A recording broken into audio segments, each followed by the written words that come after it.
veterans won't be able to use their veterans ID cards to vote in the general election, despite Rishi Sunak claiming that he is proud of our record, supporting them after skipping the D-Day events. We're going to read into this piece from Byline Times, you guys. Let's go.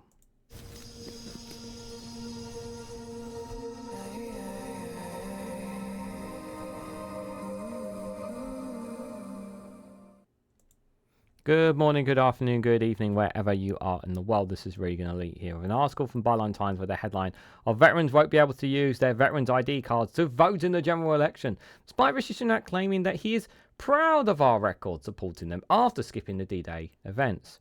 A leaked memo by Veterans Affairs Minister Johnny Mercer revealed that Rishi Sunak's circle initially declined requests to allow the cards to be accepted over fears it would open the floodgates to student ID cards. Guys, while you're here, make sure you hit the like button and share it across social media so others are notified of this video. We already talked about the indamnation and how disgusting and pathetic it was for Rishi Sunak to skip the D-Day events. And yes, this article is a couple of days old, I'm not going to lie.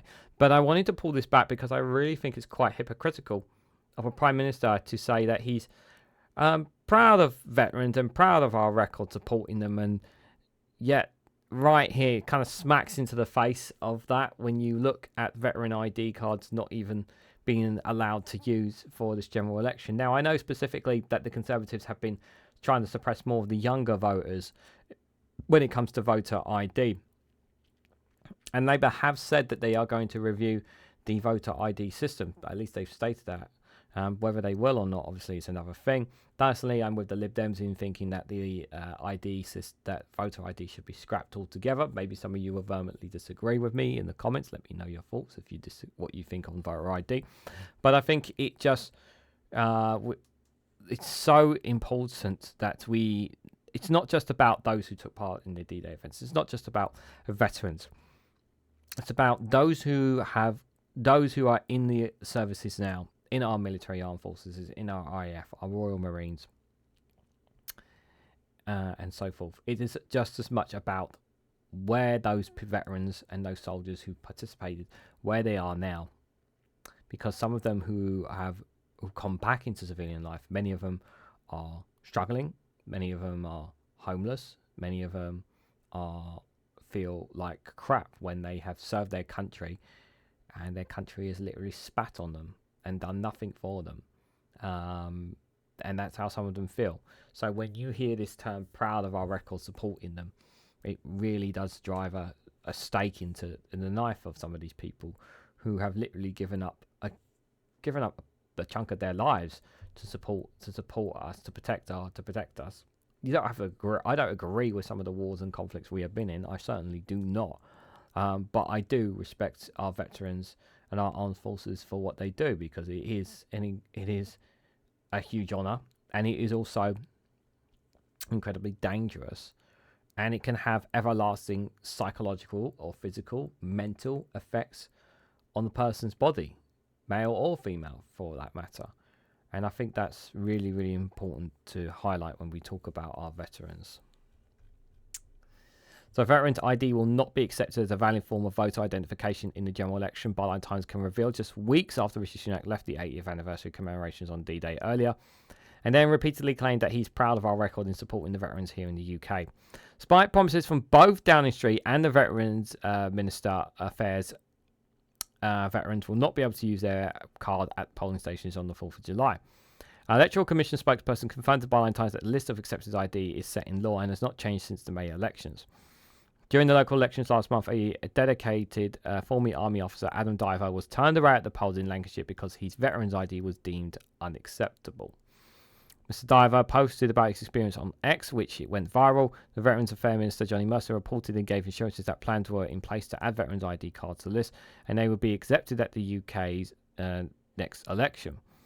An Amber 10 spokeswoman reportedly echoed Mercer's promise, stating that it is our intention for the new veteran card, which was rolled out in January, to be added to the official list. But just under 3 weeks later, the general election was called, and now rendering that promise void. Byline Times confirmed Mr. Diver's veteran status and discovered that he had served as a non-commissioned sergeant major in Afghanistan alongside Mercer himself.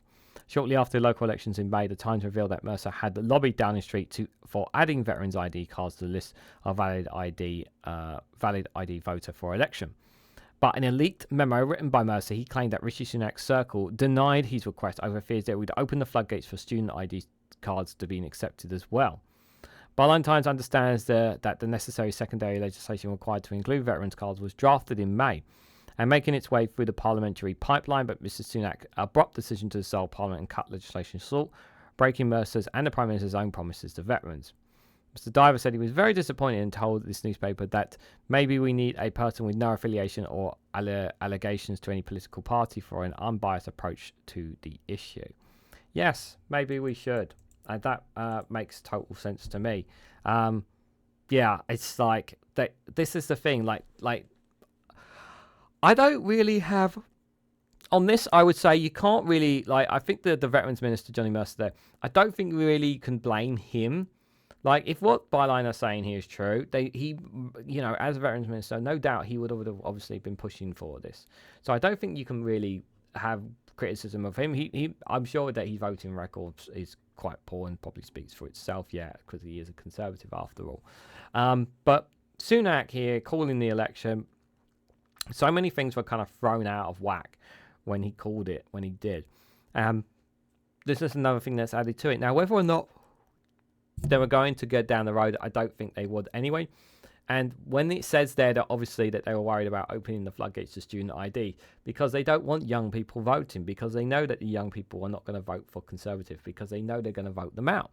That's just the reality. They don't want them anywhere near coming to the polls at all, which is so infuriating. Trying to suppress people's right to free speech, the right to be able to democratically cast your ballot.